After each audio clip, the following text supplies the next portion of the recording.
Selamat malam teman-teman, kali ini kita kuliah mengenai metabolisme.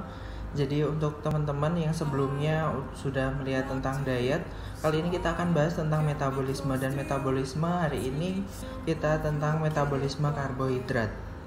Langsung saja tanpa berlama-lama, namun sebelumnya perlu diingat untuk teman-teman, sebelum mengikuti kuliah metabolisme ini, alangkah baiknya teman-teman buat download dulu. Linknya sudah saya taruh di link deskripsi di bawah ini.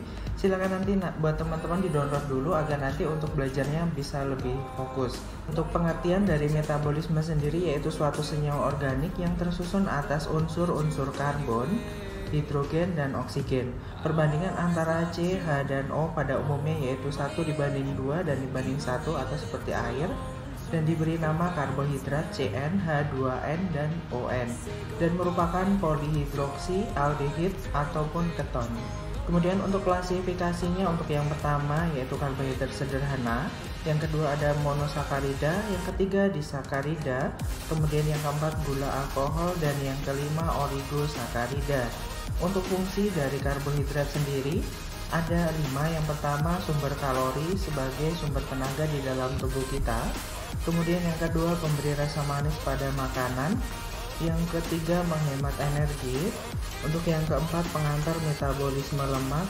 Dan kelima membantu pengeluaran feses. Kemudian untuk proses pemisahan karbohidrat di dalam sistem pencernaan nanti dimulai dari mulut, lambung, usus halus, dan dinding usus halus. Sebelum masuk ke dalam metabolisme di dalam tubuh kita terkait dari karbohidrat, kita harus paham dulu untuk karbohidratnya, untuk proses pemecahannya. Untuk sederhananya ada sugar atau gula, maltosa, sukrosa, dan fruktosa. Untuk maltosa nanti akan ada untuk enzimnya yaitu intestinal maltase dan akan dipecah menjadi 2 glukosa. Untuk dari sukrosa sendiri nanti menggunakan enzimnya intestinal sukrase, yaitu akan berubah menjadi glukosa dan fruktosa. Kemudian dari laktosa nanti akan menggunakan enzimnya intestinal laktase dan akan dirubah menjadi glukosa dan galaktosa. Selanjutnya siklus di dalam metabolisme ada 7 untuk yang saya pelajari. Mungkin di luar sana mungkin lebih dari 7 untuk dari siklus tersebut. Untuk yang pertama yaitu siklus asam sitrat, kemudian yang kedua oksida pirufat atau asetil-CoA, kemudian yang ketiga glikolisis, yang keempat glikogenesis, yang kelima glikogenolysis, kemudian yang keenam hiksos monofosfat SAN, kemudian yang ketujuh gluconeogenesis. Selanjutnya untuk yang pertama kita bahas yaitu siklus asam sitrat. Di mana siklus asam sitrat, silakan untuk teman-teman lihat di bagan sudah ada, yaitu dari karbohidrat, lemak, dan protein nanti akan dirubah menjadi asetil-CoA, di mana jalan metabolisme bersama oksidasi karbohidrat, protein, dan lemak. Nantinya untuk dari oksaloasetat menjadi katalik.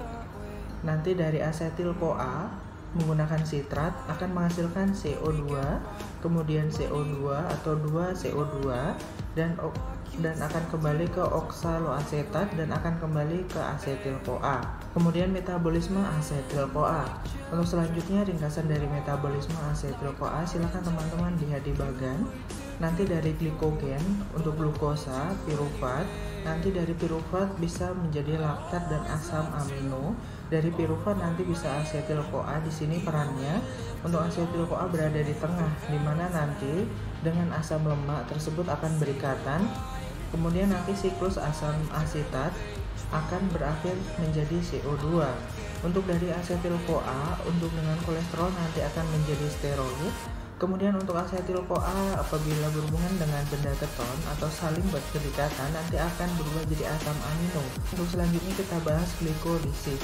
Untuk glikolisis sendiri sudah ada bagannya, silahkan dilihat untuk teman-teman. Dari glukosa nanti glikogen akan berubah dari glukosa dengan sistem glikogenolysis. Untuk secara sederhananya bagannya di sini terkait dari perubahan atau sistem metabolisme glukosa. Untuk glikolisis anaerob dan aerob nanti ada 2, yaitu anaerob dan aerob.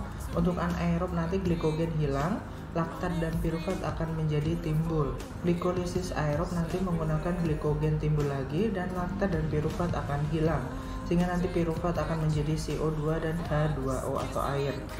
Untuk glikolisis dalam eritrosit, aerob maupun anaerob nanti selalu berakhir menjadi laktat. Selanjutnya untuk glikolisis sendiri terjadi di seluruh jaringan tubuh. Glikogenesis terjadi di semua jaringan. Jalur glikolisis untuk Erdős-Meyerhof, silahkan teman-teman nanti bisa untuk di-download dan di Zoom tersebut sudah ada untuk bagannya dari jalur glikolisis ini. Selanjutnya kita akan membahas mengenai glikogenesis dan glikogenolisis. Untuk glikogenesis dan glikogenolisis nanti terjadi di dalam hati. Fungsinya yaitu mempertahankan kadar normal glukosa darah, dan glukosa tersebut prekursor laktosa di kelenjar mama. Kemudian sumber energi sistem syaraf dan eritrosit. Yang ketiga sumber gliserid dan gliserol di jaringan adiposa, dan yang terakhir yaitu satu-satunya energi otot rangka. Untuk glikogenesis dan glikogenolisis silakan untuk bahannya sudah ada untuk prosesnya atau alur dan metabolismenya. Jalan pentosa fosfat, dimana untuk dari alurnya sudah ada untuk bagannya. Silakan jalur pentosa fosfat atau heksos monofosfat SAN. Silakan untuk dari teman-teman bisa di-download. Kemudian untuk dari jalan pentosa fosfat ini memiliki fungsi menyediakan NADPH untuk sintesis reduktif di luar mitokondria. Kemudian yang kedua melengkapi ribosa untuk sintesis nukleotid dan asam nukleat. Untuk tempat prosesnya tidak di otot rangka, namun nanti lokasinya ada di hati, jaringan adiposa, tiroid, dan testis. Selanjutnya kita akan membahas gluconeogenesis, di mana gluconeogenesis ini jalan yang terkait yaitu siklus asam sitrat dan kebalikan atau arahnya berkebalikan dengan glikolisis. Sebelumnya kita sudah membahas untuk arahnya, silakan nanti dipelajari untuk slide-nya di sebelumnya.